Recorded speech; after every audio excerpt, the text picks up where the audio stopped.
পর থেকে আজকে বাড়ি গিয়ে কে কে মা বাবার সন্ধ্যার সময় প্রণাম করবে? হাত জাগাও তো। আমি কি বলছি, মা বাবা হলো ঈশ্বরের থেকে বড়, আর সেই মা বাবাকে প্রণাম করতে লজ্জা কিসের?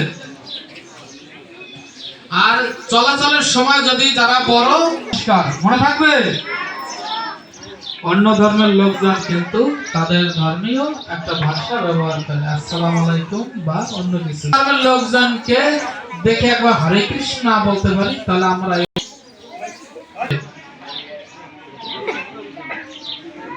আর যারা এখানে প্রতি শুক্রবার গীতা স্কুলে আসবে তাদের জন্য পুরস্কারের ব্যবস্থা আছে।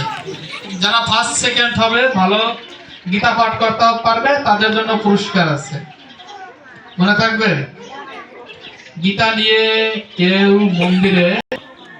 মন্দির বা গীতা মন্দিরে রাখার জন্য আমরা তোমাদের একটা বীজ যেমন হোক সমস্যা নাই। গীতা বাংলা, তাহলে গীতায় কিন্তু সংস্কৃতের পাশাপাশি বাংলাও আছে, তাহলে দিয়ে দেব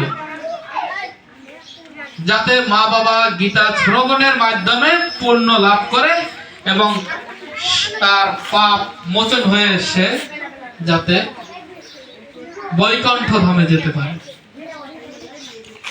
আমরা ভালো কাজের মাধ্যমে আমরা স্বর্গে যেতে পারি, কিন্তু বৈকুণ্ঠে যাওয়ার মাধ্যম হলো গীতা। আমরা ভালো কাজ করলাম, বাচ্চাদের সেবা করলাম, ইয়া করলাম, মা করলাম,